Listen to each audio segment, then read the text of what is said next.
So this was years and years ago. I used to cosplay at anime conventions pretty regularly. Not a huge anime fan myself, but I do love making and wearing costumes, and hanging out in a fancy hotel with my buddies doing the same for an entire weekend. Most of mine were from comic books, movies, and video games. One of my signature costumes was Lara Croft. One night, while wearing it, I was coming out of an elevator and saw an old friend I hadn't seen or talked to in a while exiting on the opposite side of the elevator bay.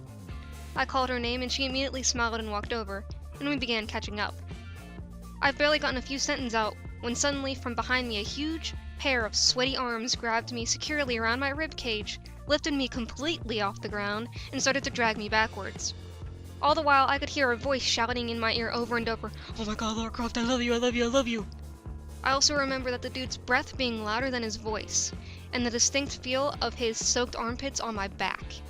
He got about 6 feet away before I put my heel firmly into his skin and wiggled my way out of his grasp. Before me stood an absolute ham planet of a man. Scraggly beard pizza-faced and with tits bigger than mine squished into his t-shirt. He seemed shocked that I had kicked him. I had asked him what the hell was wrong with him. "Well, I love Lara Croft is all, and her costume is so good."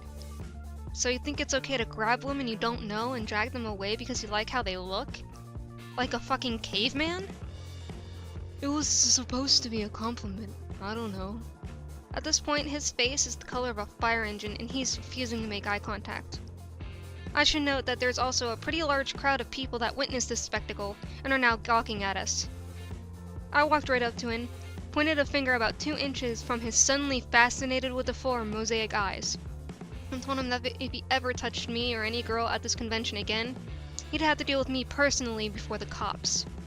He then muttered something I didn't quite hear and ducked into a newly opened elevator nearby, hiding his face in as much of the corner by the button panel as he could. Never saw him again. I turned around to look for my friend, but she was gone.